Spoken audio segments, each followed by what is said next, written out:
Where did you get this idea that creators are part of the future in such a big way? So I've been thinking a lot about the future of work in the context of Instacart.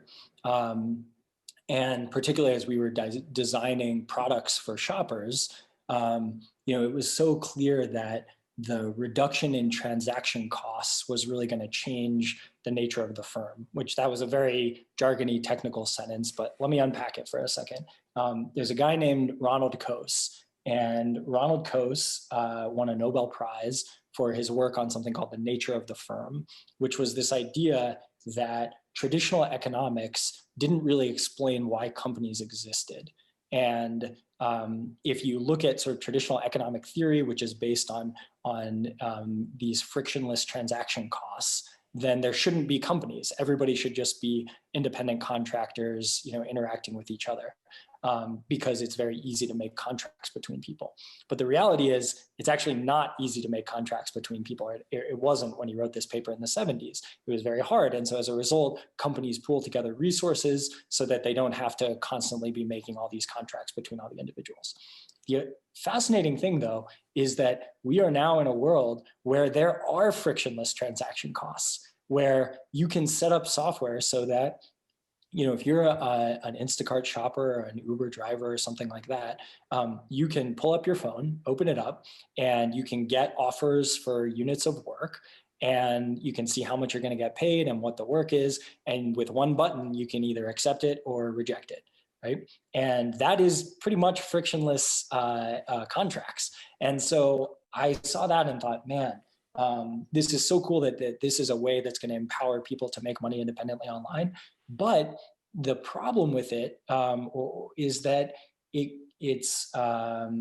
you're not unique when you're on these platforms, right? It can be a great way for people to make money, and particularly to make cash they need really quickly.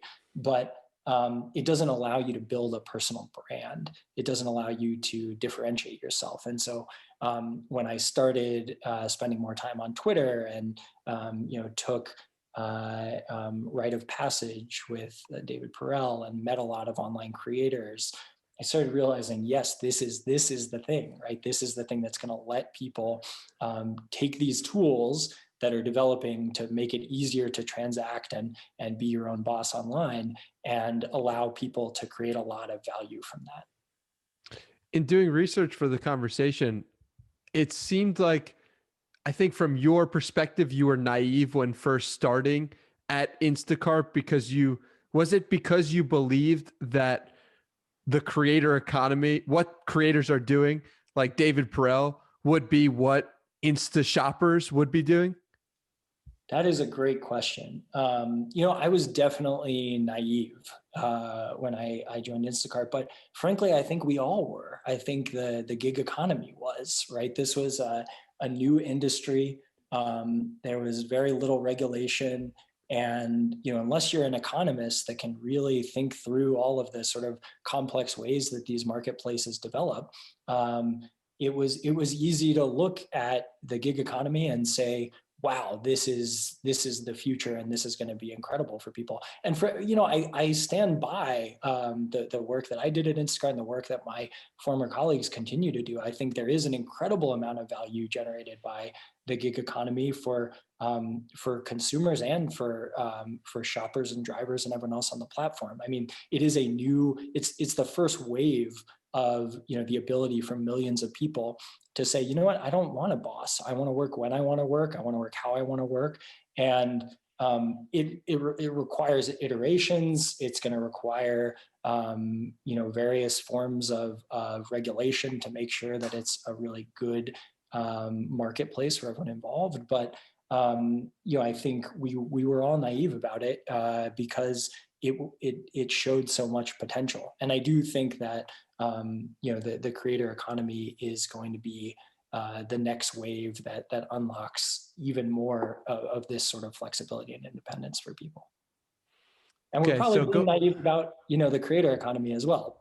That's exactly what I was going to say. So how do we not be naive? What are some of the mistakes that you saw in being naive the first time that you can apply to the creator economy and say, okay, that's where we're falling short?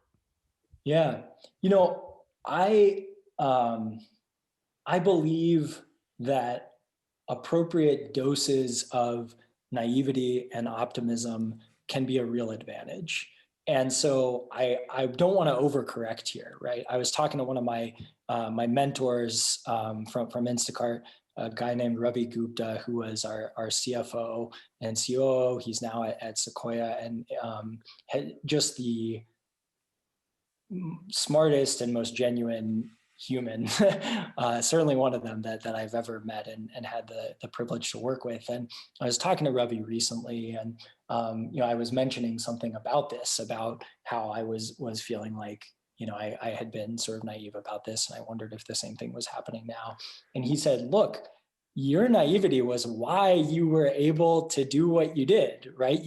If you aren't willing to be an optimist, then you're never going to accomplish anything. And I think that one of the kind of downsides of the kind of Twitter environment, and this seems to be changing a little bit. I'm seeing more optimism on Twitter than I feel like I used to. But one of the downsides of that is you just miss all the good opportunities because you don't believe anything is going to be good. And so I'm a real believer in believing.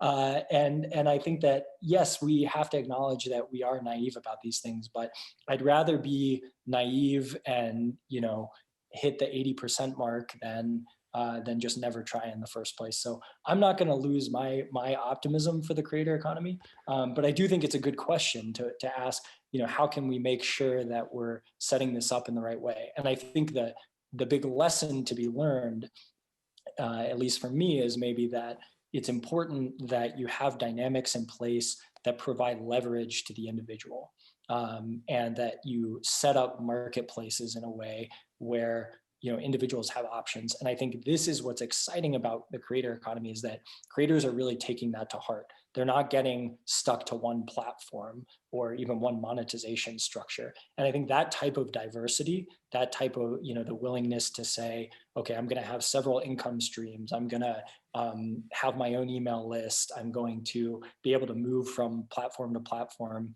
That sort of thing, I think, is going to be really important for creators in the next 10 years.